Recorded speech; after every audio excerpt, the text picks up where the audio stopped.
everyone. Welcome to another episode of Off the Charts. I'm Mike Loukas, the CEO of TrueShares. Good to be here again, as always. And I think the last episode I did, I swore it was the last one I get to do in a short sleeve shirt. But here I am back at it again, and had the wise decision making to get down to Florida while everyone else is freezing their butts off up north. And so here I am in a golf shirt again. And Sam, you're freezing your butt off in San Francisco right now, I think. Relatively, because it's Yeah, in relatively, right? high 50, I mean low 50s. So for us, it's extremely cold. Yeah, it's all relative. That's true. Yeah. Well, for those that don't know you yet, and I think this is your first time doing an off the charts with us, first of many, Sam is the managing member of Black Hill Capital out of San Francisco, and the sub-advisor to LRNZ, which is our tech AI and deep learning fund here at TrueShares. Sam's been with us for how long? Is it 5 years? It's over 5 years now, right, Sam? 5 years because we started exactly around COVID, start of COVID, Oh, that's basically. right. Yeah, we Right. were we were one of the last funds to launch in March of Mhm. 2020. That's right. We Right. snuck it out right before the moratorium. Those were fun days. Yeah. Yeah. So Sam's been on the fund for since inception and done a great job. And I know that this has been a strong year for the fund as well, especially lately.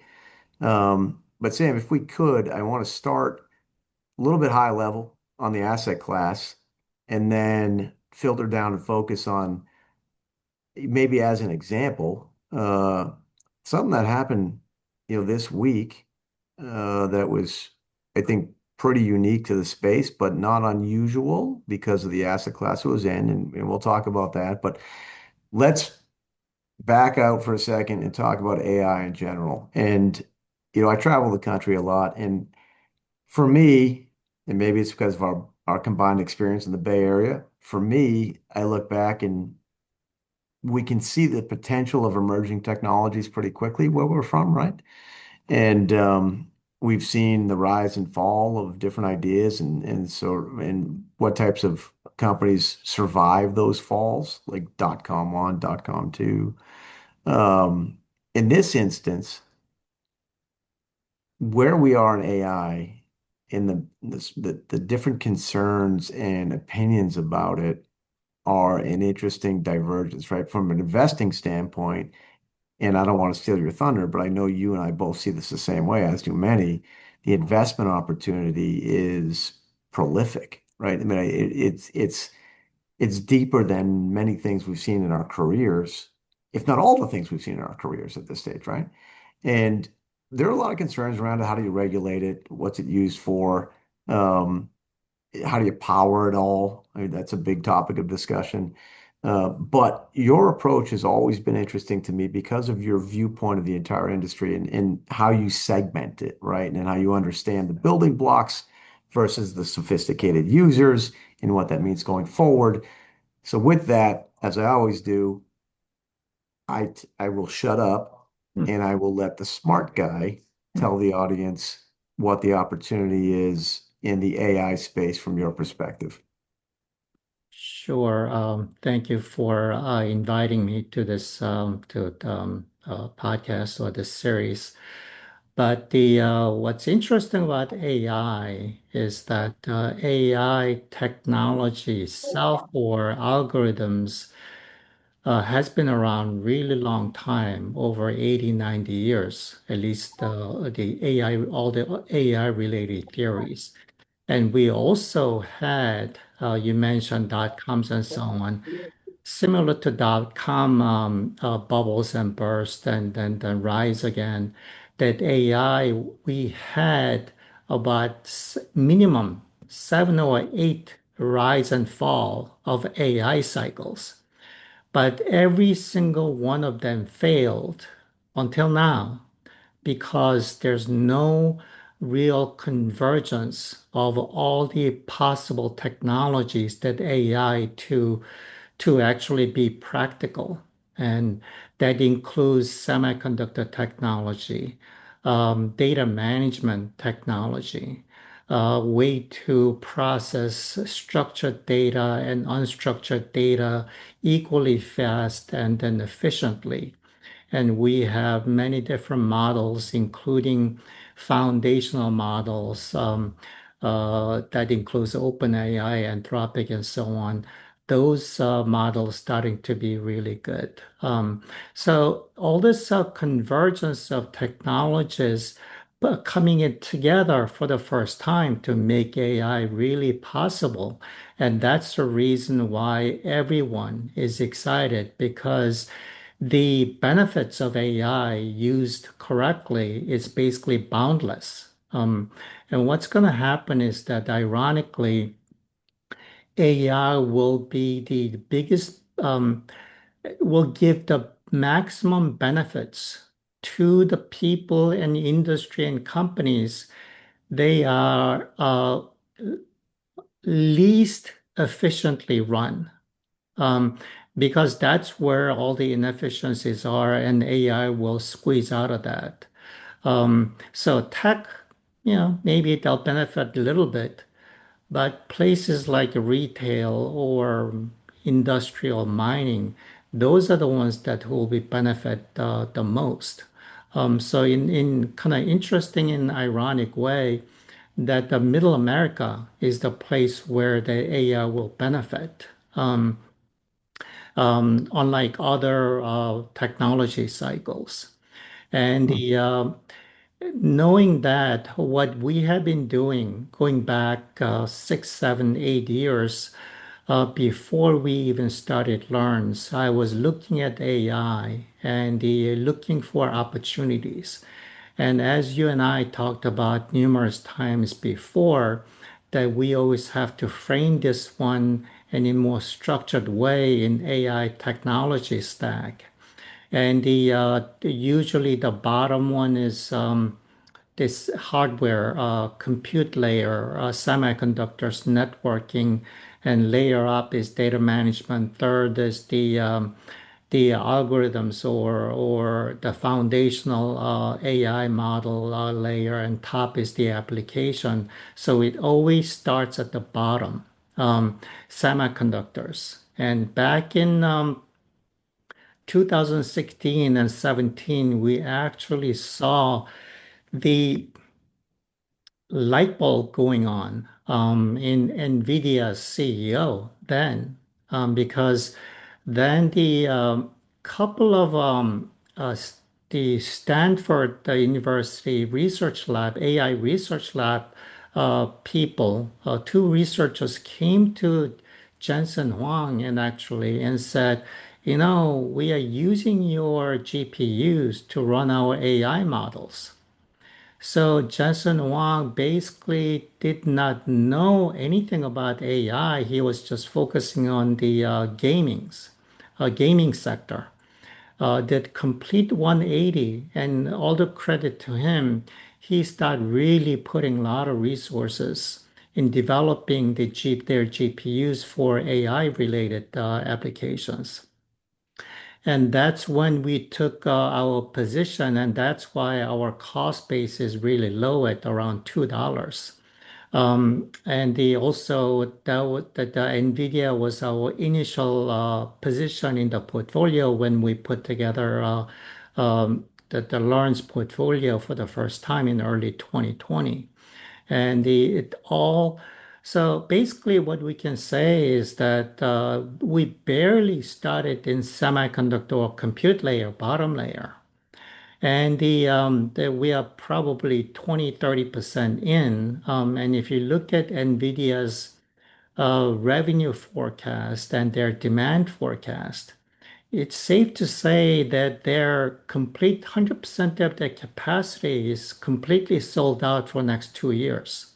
So you know that fundamental is going to be really good for not only for NVIDIA, but other people competing in that sector like AMDs and ARMs and the Avagos and so on.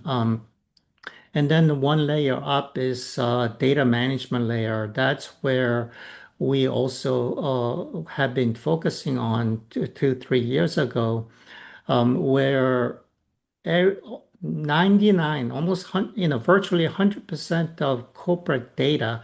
Data is the actually the way to program AI models.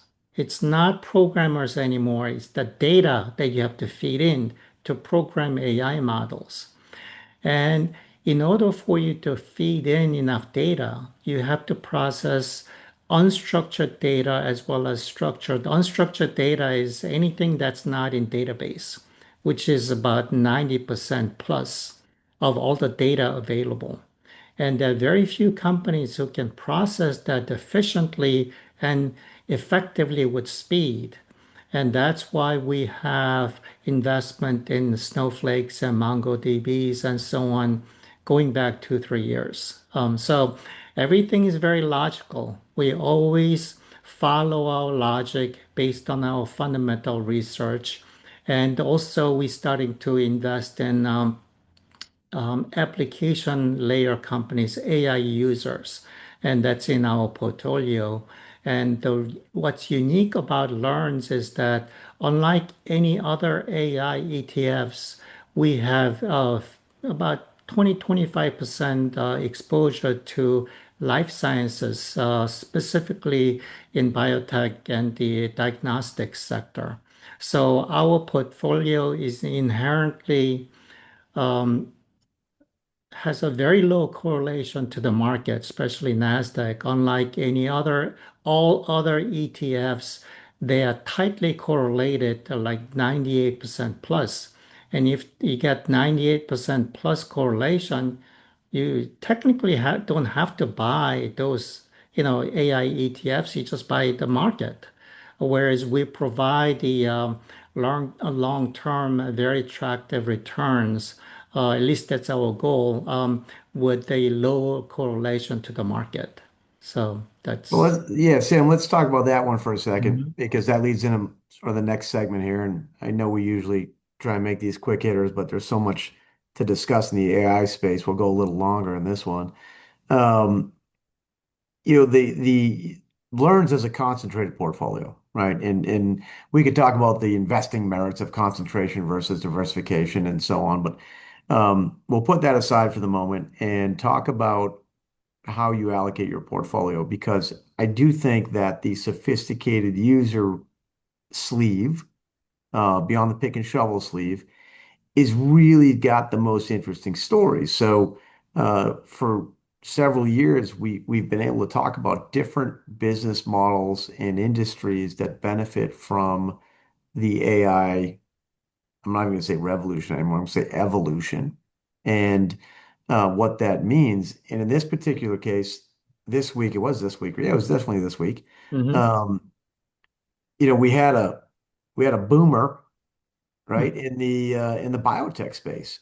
Mhm. And in all the discussions I have about AI, seldom do we talk about the biotech space and what it means to the biotech space. So I know you just touched on how that creates a different correlation for learns, um, but maybe anecdotally we could talk a little bit about what happened this week and why that's relevant and why that is a great example of various industries such as biotech and what the benefit is uh, from the introduction of AI.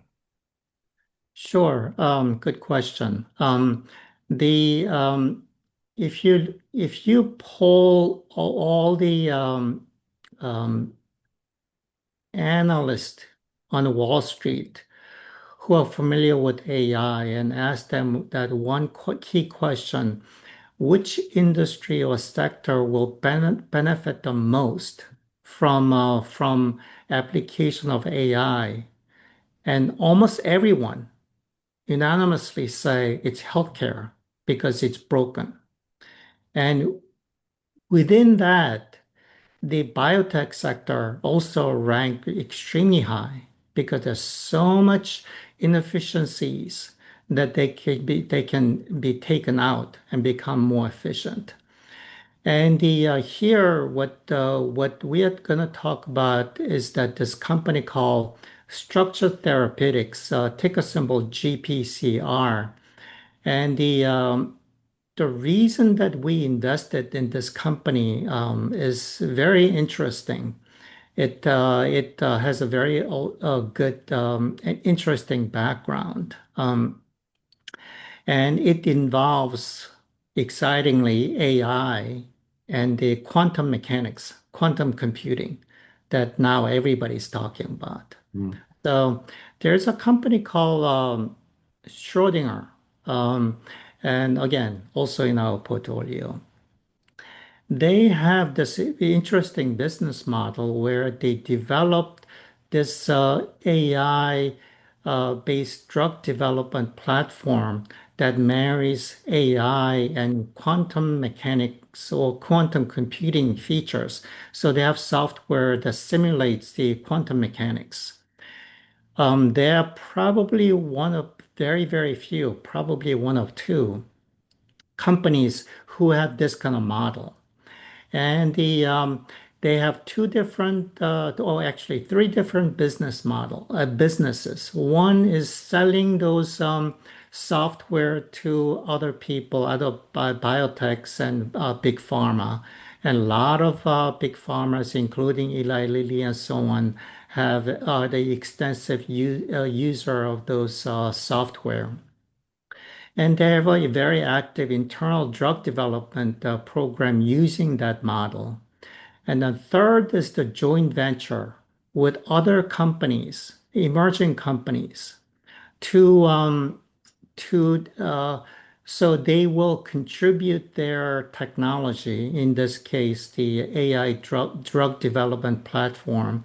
Schrödinger will contribute that technology, and other joint venture companies will provide their expertise in their drug of choice.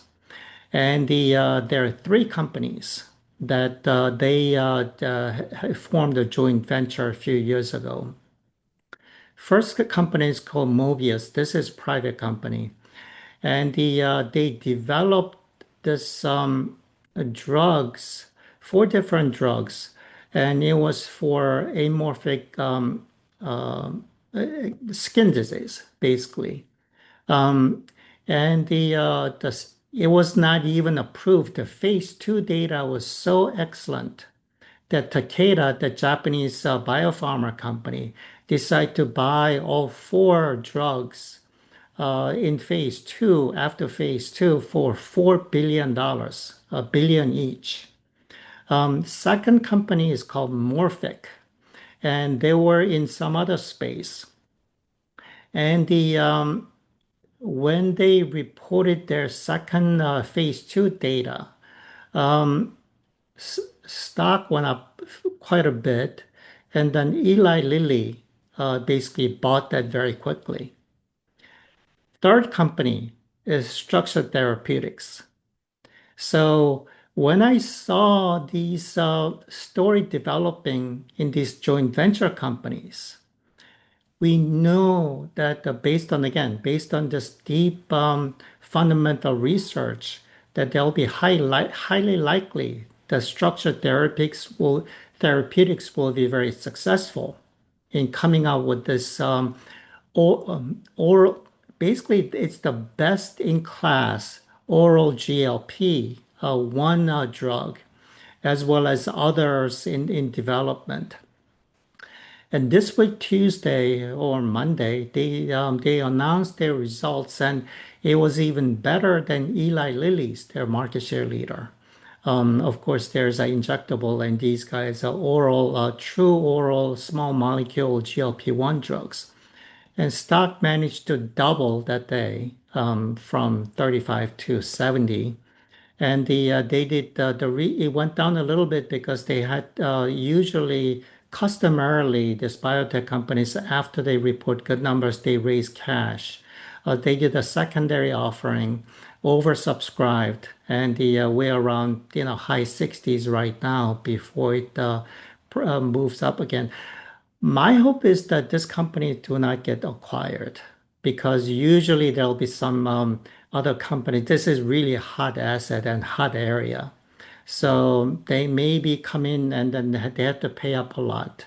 But company right now, regardless whether they get acquired or not, company has $1.5 billion in cash with the amazing technology platform with amazing drug candidates. So, but again, we got into this company 2 years ago, held it through because we knew based on our fundamental research that it's highly likely that this company will be very, very successful with their results. So this is one example why we have exposure in the life sciences or biotech.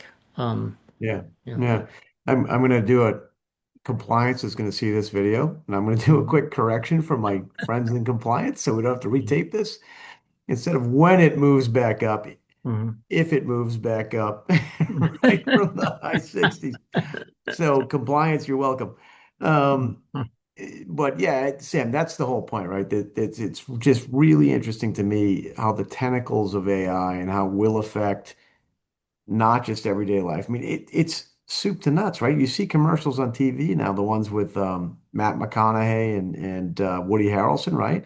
For the agentic AI and the Right. different ways that's used or could be used to create efficiencies in different aspects of your life. And I think that maybe sometimes people don't think big enough when they think about the impact that AI and deep learning and eventually quantum computing and can have on daily life. And